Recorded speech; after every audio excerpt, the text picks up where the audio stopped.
Ketvirtas skyrius. Oras atšilo, pasidarė drėgna ir kelias dienas lijo lietus. Paskui prasiblaivė, ėmė kepinti saulę ir penktadienio rytą atėjus į dirbtuvę pamačiau kieme Matildą Štos. Jis stovėjo pasibrukusi šluotą po pažastimi, o jos veidas priminė susigraudinusi hipopotamą. Na, pažiūrėkite tik tai, ponia Lokampai, koks puikumėlis. Juk tai kiekvieną kartą naujas stebuklas. Aš sustojau nustebęs, senoji slyva šalia benzino siurblio per naktį pražydo. Visą mielą žiemą ji išstovėjo kreiva ir nuoga, mes kabindavome ant jos senas padangas ir tuščius bakelius nuo alyvos. Ant slyvos patogu buvo sukarti viską, nuo pašluošių lygi motoro kapotų. Prieš kelias dienas ant jos džiuvo išmazgotas mūsų mėlynos lininės kelnės.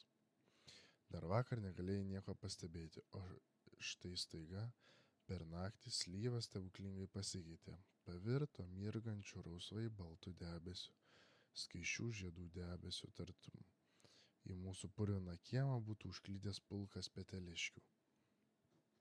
O koks kvapas, svajingai tarė Matilda ir užvertė akis. Nuostabus, visai kaip jūsų Romo. Aš nieko neužuodžiau, bet toj supratau, kur jis suka. Ne, tas kvapas labiau primena konjaką skirtą klientams, patvirtinau aš. Jie energingai pasipriešino. Ponia Lokampai. Jūs matyt nušalęs. Gal jūsų nosis priaugus polipų. Šiais laikais bemaž kiekvienam žmogui auga polipai. Ne, senė Štos uoslė kaip kurto. Patikėkite, kad sakau. Tai Romas. Senas Romas. Na gerai, jau gerai, Matilda. Aš pripyliau ją į stiklą Romo ir nuėjau prie benzino siurblio.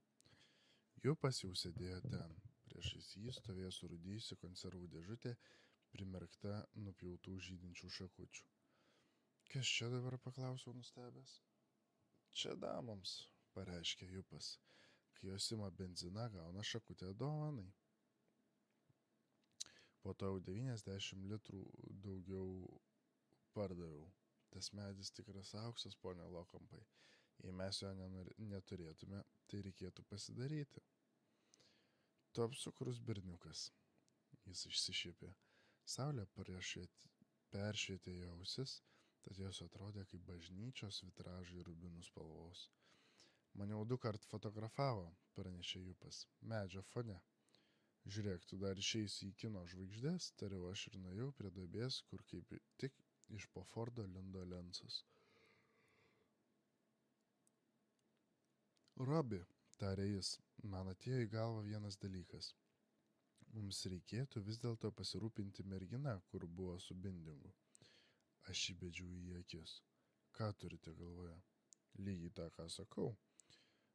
Be kogi tu dabar taip išputė akis? Aš neišpučiau. Tu stačiai išsprogdinai, o kokį vardu ta mergina? Bet toliau? Nežinau, atsakiau aš. Jis išsitėsė. Nežinai, juk tu užsirašė jos adresą, pats mačiau. Pamečiau tą lapelį. Pametei? Abiem rankomis Lencas nusitvėrė savo už geltono kuodo. Ir tam aš visą valandą tupinėjau sodė apie Bindingą. Pametei. Na gal Otas atsimena. Ir Otas nebeatsimena. Jis pasižiūrėjo į mane. Nelaimingas diletantė. Juo blogiau. Argi tu nežinai, kad tai buvo nuostabi mergina? Viešpatie tu mano. Jis pakėlė akis į dangų. Kai galų gale pasitaiko mūsų kelyje šis tas vertinga, tai tas nosį nukabinės stuobrys pameta adresą. Man visai neatrodė, kad ji buvo tokia ypatinga. Todėl, kad esi asilas, atšovė Lencas. Pusgalvis, kuris nieko geresnio neranda be kekšių iš Internacionalio kavinės. Tu pianistė, dar kartą pasakysiu tau, tai buvo laiminga proga, nepaprastai laiminga proga, toji mergina, Tai aišku, nieko neišmanai apie tokius daiktus. Ar bent pažiūrėjai į akis? Kur tau? Tu juk žiūrėjai į savo stiklą. Užsičiauk. Pertraukiau jį, nes paminėjęs stiklą, Lensas palėtė atvirą žaizdą. O rankos, kalbėjo jis, nekreipdamas dėmesio į mane. Rankos plonos, ilgos kaip mulatės. Patikėk, Godfridai jau šiek tiek nutuokė apie tokius daiktus. Patikėk, Godfridas jau šiek tiek nutuokė apie tokius daiktus. Šventas Moze, galų gale pasitaiko mergina, tikra mergina, graži, natūrali ir svarbiausia, mokanti sudaryti atmosferą. Jis stabtelėjo. Ar tu šis žinai, kas yra atmosfera? Oras pumpuojamas į padangas, burptelėjau aš. Žinoma, tarė jis užjaučiamai ir paniekinamai. Žinoma, oras, atmosfera tai aureolė, spinduliavimas, šilma, paslaptis. Tai, kas suteikia grožiui sielą ir gyvenimą. Bet to ką aš čia kalbu? Tavo atmosfera tai Romo tvaikas. Tuoj nutilk arba užvažiuosiu tau kuo nors per kiaušą. Surzgiau aš. Bet Godfridas toliau varė ir aš nieko jam nepadariau. Juk jis nieko nežinojo, kas stiko ir nenuvokė, kad kiekvienas jo žodis mane skaudžiai čaižo, ypač kai kalbėjo apie gėrimą. Aš jau buvau apsikentęs ir visai neblogai pasiguodęs, o dabar jis vėl aitrino visas mano žaizdas. Jis gyrė ir gyrė merginą ir netrukus man pasirodė, kad iš tiesų nesugrąžinamai netekau kažko nepaprasto. Susierzinęs nuėjau 6 valandą į Internacionalio kavinę. Ten buvo sena mano priebėga, juk ir Lensas tai patvirtino. Įėjęs į vidų nustebau, kad čia buvo didžiausias sujudimas. Ant bufeto stovėjo tortai ir bobos. Pilnapadis Aloyzas tarškėdamas lėkė į galinį kambarį, nešinas padėklų prikrautų kavos indų. Aš sustojau vietoje. Kava, netgi ištisais kavinukais, juk čia turbūt guli suvirtusi pastalėn visa draugija girtų kaip pėdai žmonių. Tačiau šeimininkas man viską išaiškino. Pasirodo, šiandien galinėme kambaryje Rozos draugės Lili iškilmingos išleistuvės.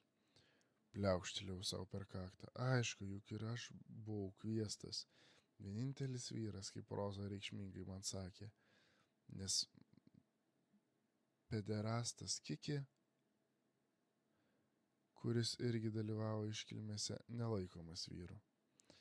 Aš dar suspėjau nubėgti ir nupirkti puokštę gėlių, ananasą, vaikišką barškutį ir plytelę šokolado. Roza sutiko mane šypsodamasi, kaip didelė ponia. Ji vilkėjo juodą suknę, didelę iškirptę ir sėdėjo prie stalo garbingiausioje vietoje.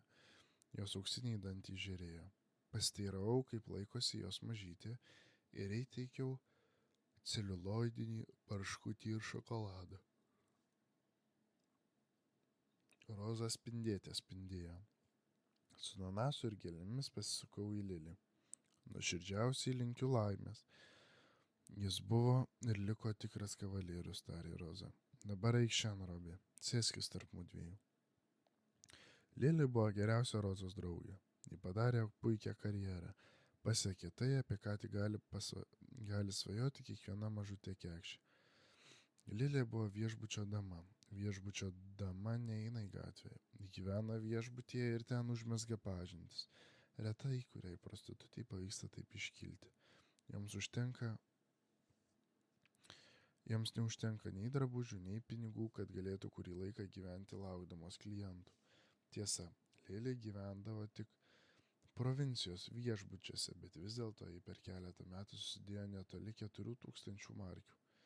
Dabar rengėsi ištekėti. Jos būsimas vyras turėjo nedidelę elektros ir santechnikos reikmenų parduotuvę. Jis viską žinojo apie ją ir jam tai buvo vis viena. Ateitimi jis galėjo nesirūpinti, kai tokia mergina ištekėdavo. Jie galima būdavo pasitikėti. Jinai jau žinojo, kas po kom ir visą tai jai buvo atsipykę. Tokios būdavo ištikimos. Lili vestuvės buvo paskirtos pirmadienį. Šiandien Roza surengė išleistuvių kavutę. Visi susirinko norėdami dar kartą pabūti su Lili. Po vestuvių ji nebegalės čia ateiti. Roza pripylė man puoduką kavos.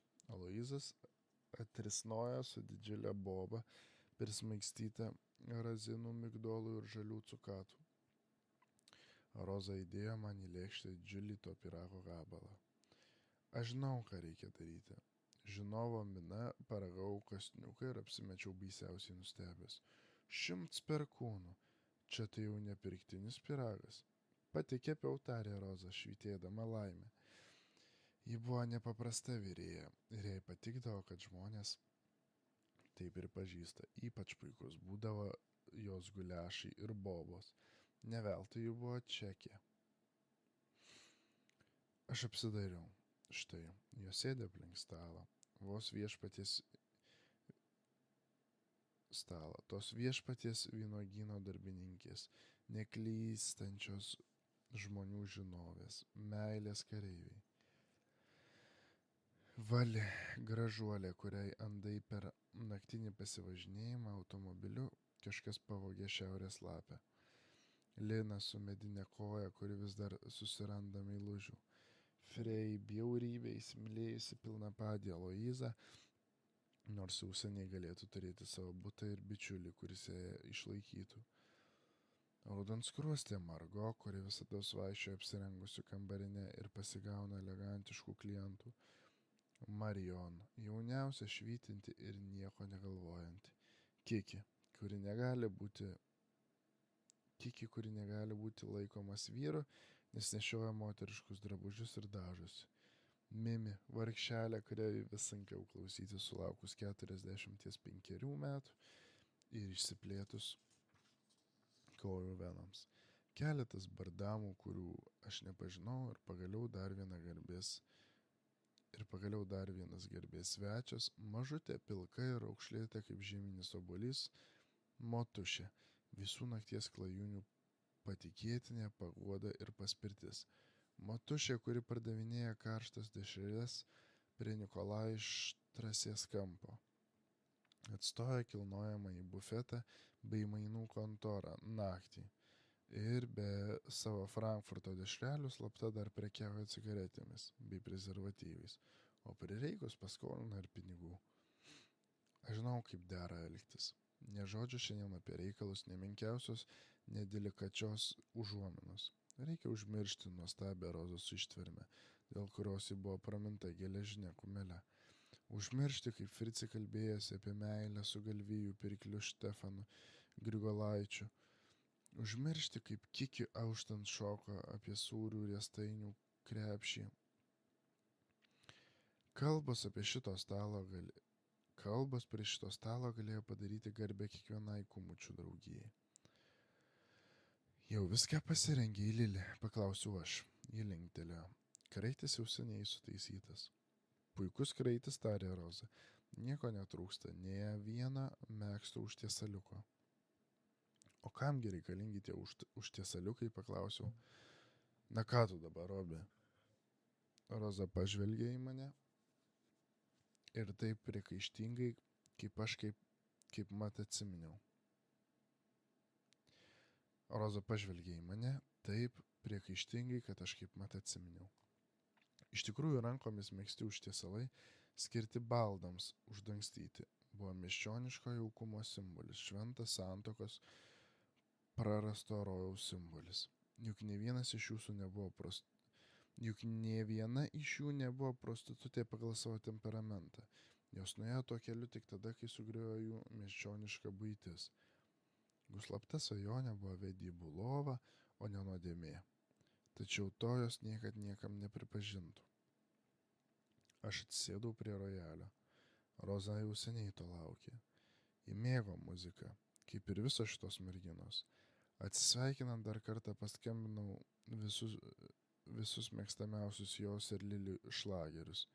Iš pradžių mergelės maldą, Tiesa, pavadinimas ne visai tiko šiai aplinkai, bet tai irgi buvo tranki bravūrinė pjesė. Paskiau Paukštelio vakarinę giesmę, Alpių žaras, Kai miršta meilė, ar lėkimo milijonus ir pabaigoje į tėviškę norėčiau aš sugrįžti. Tai ypač mėgo Roza, juk prostitutės yra rūsčiausios ir sentimentaliausios būtybės. Visos dainavo. Pederastas Kiki pritarė. Lili pakilo. Jai reikėjo parsivesti savo jaunikį. Roza nuoširdžiai ją išbučiavo. Viso labo, Lili, nepasiduok tik tai. Jinai išėjo apsikrovusi dovanomis. 100 kalakutų, jos veidas pasidarė visai kitoks nei pirma. Išnyko šiurkštus bruožai, kurie įsirėžė kiekvienam, kam tenka sudurti su žmogiška niekšybė. Jos veidas sušvelnėjo ir iš tikrųjų vėl kažkuo priminė jauną mergaitę. Mes stojame prie durų ir mojame nueinančiai Lilę. Mimi staiga apsižliumbė. Kadaise ir ji pati buvo ištekėjusi. Jos vyras per karą mirė nuo plaučių uždegimo. Jeigu jis būtų žuvęs fronte, jie gautų nedidelę pensiją ir jai nereikėtų eiti į gatvę. Roza patapšnojo jai per nugarą. Na, Mimi, nesigraudenk. Eikš, išgersim dar po gurkšnelį kavos. Visa draugė sugrįžo į tamsų internacionalį, kai pulkas vištų į vištidę, tačiau tinkama nuotaika nebesusidarė. Paskambink mums dar ką prieš pabaigą, Robi, tarė Roza, ūpui pakelti. Gerai, atsakiau.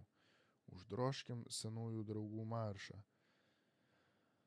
Paskui atsisveikinau ir aš. Roza dar įbruko man ryšulėlį pyragų.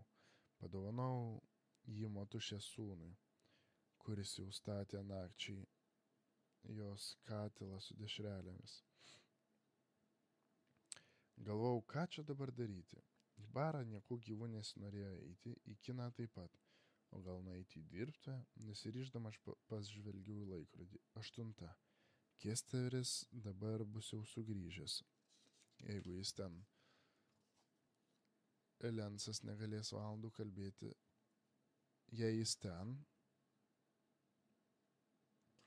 tai Lensas negalės valandas kalbėti apie tą merginą. Aš nuėjau į dirbtuvę. Tenai degė šviesa. Ir ne tik pačioje dirbtuvėje. Visas kiemas taip pat buvo šviesos užlietas. Kesteris buvo vienas. Kas čia dabar atsitiko, tai paklausiau. Gal tu pardavei Kadilaką? Kesteris nusijuokė. Ne, čia Gotfridas surengė mažytę iliuminaciją. Degė abu Kadilako prožektoriai.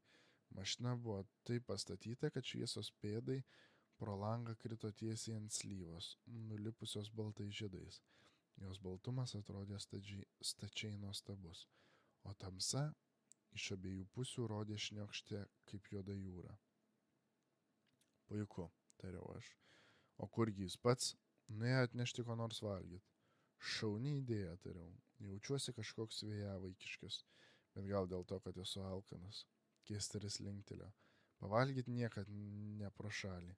Tai pagrindinis visų senų karių įstatymas. Šiandien popiet man irgi kažkoks vėjavaikiškumas užėjo.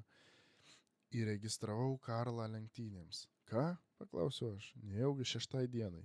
Jis linktelėjo. Po 100 pykpikių, o tai. Juk ten startuos visokie čempionai. Jis vėl linktelėjo. Sportinių automobilių klasėje dalyvauja Braumilleris. Aš pasiraitau rankovės. Tai darbo, o tai išvalysiu mūsų mylimajam vidurius lygi paskutinio žarnigalio. Stok, sušuko ką tik ėjęs paskutinysis romantikas. Pirma reik paėst. Jis iškrovė ant stalo vakarienę. Sūrį, duoną, rūkytą dešrą, kietą kaip akmuo, šprotus. Užsigėrėme visą tai gerai atšaldytų alum. Mes valgėme kaip pulkas išalkusių kulėjų. Po to stojome prie Karlo. 2 valandas dar babavomės prie jo, patikrinome ir ištepėme kiekvieną guolį. Paskui mudu su Lensu dar kartą pavakarieniavome. Gotfridas įjungė dabar ir Fordo šviesą. Per avariją atsitiktinai išliko sveikas vienas prožektorius. Dabar jis prastrižai spoksojo į dangų nuo išlenkto į viršų kėbulo. Lensas atsigrėžė patenkintas. Tai šitaip, Robi, o dabar nešk šiandien butelius, iškilmingai atšvęsime žydinčio medžio šventę. Aš pastačiau ant stalo konjaką, džiną ir 2 stiklus. O savo, paklausė Gotfridas, aš negersiu. Ką, kodėl negeri? Todėl, kad nusibodo tas prakeiktas girtuokliavimas. Lensas valandėlę žiūrėjo į mane. Mūsų vaikelis kvaištelėjo, o tai, tarė jis Kesteriui.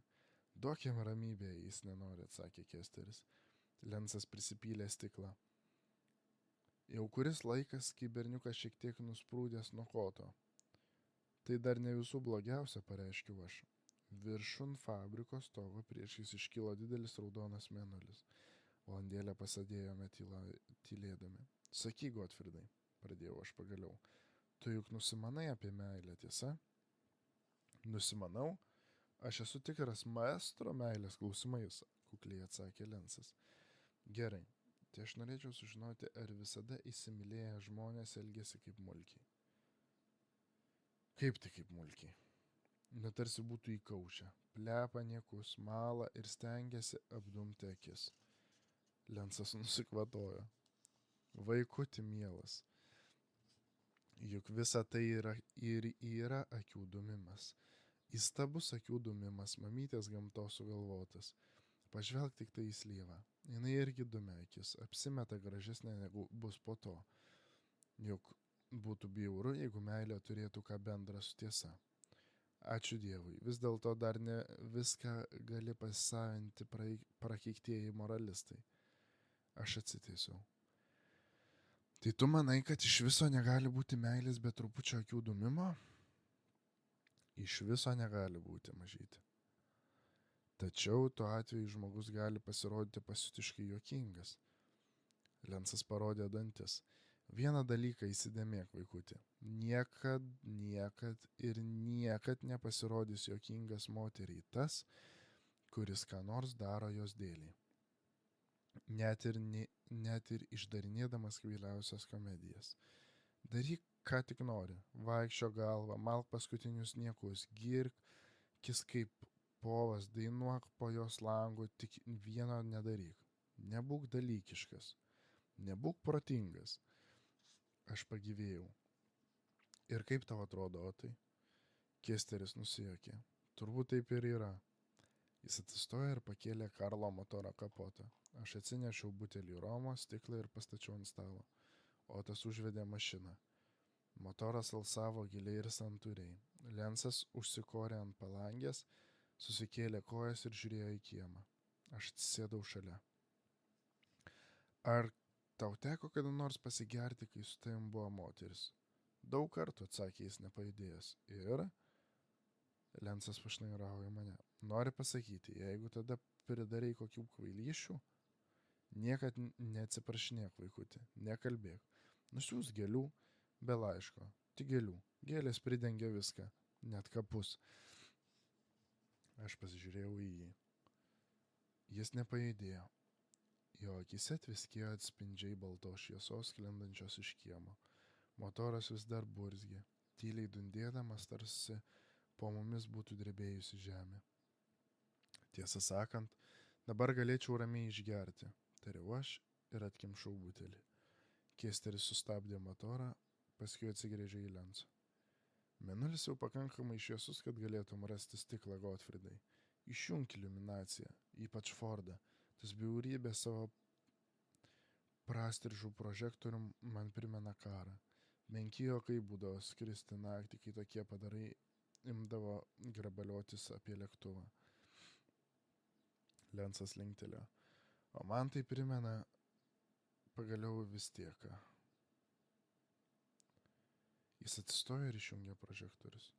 Mėnulis iškilo virš fabrikų stogų, jis darėsi vis skaistesnis ir kaip didelis geltonas lampijonas kabojo dabar slyvo šakose.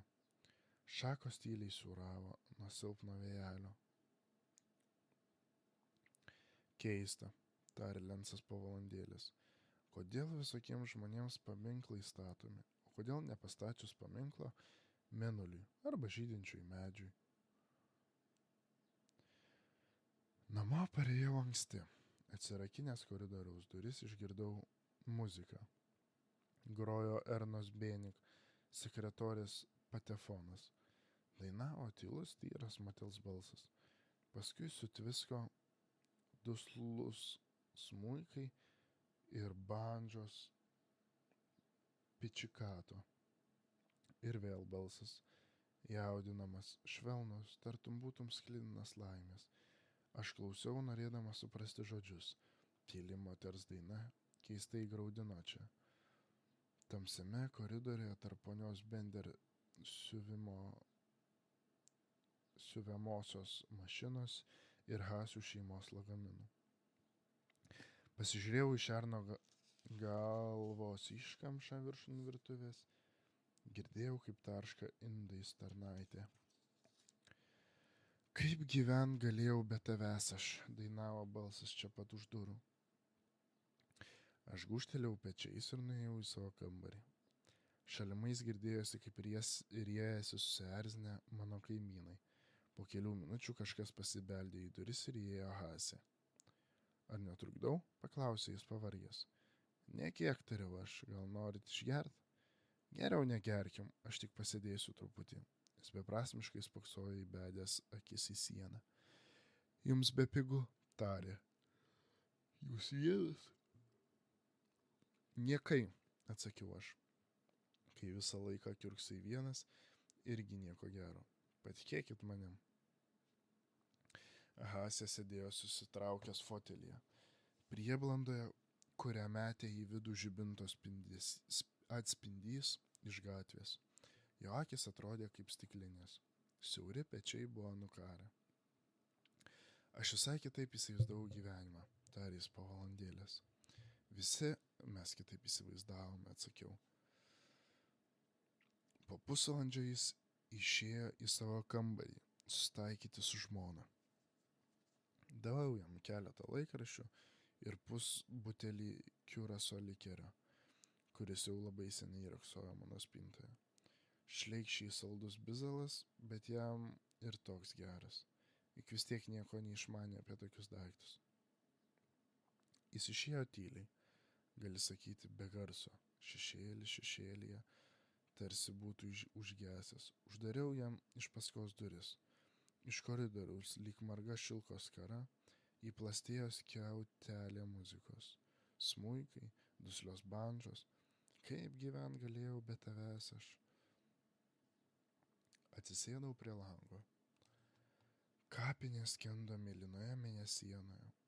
Margi šviesos reklamų kvadratai karstėsi medžių viršūnėse ir mirguliavo iš tamsos išnirę antkapiai. Jie buvo tylūs ir nebaisus. Pro pat juos lėkė kiauksėdami automobiliai. Ir prožektorių spinduliais šmėsčiojo ištrupinėjusiais įrašais. Sėdėjau gana ilgai, galvodamas apie visokius daiktus. Prisiminiau ir tai, kai mes tada sugrįžome iš karo. Jauni, be jokio tikėjimo, nelyginant angliakasiai iš įgriuvusios šachtos. Mes buvome pasiryžę kariauti prieš melą, egoizmą, godumą, beširdiškumą, prieš visą tai, kas privertė mus tiek išgyventi. Buvome įniršę ir nepasitikėjome niekuo, išskyrus draugą šalia savęs ir tuos dalykus, kurie niekad nebuvo mūsų apvylę. Dangų, tabaką, medį, duoną ir žemę. Tačiau kas iš viso to išėjo? Viskas sugriuvo. Buvo suklastota ir užmiršta.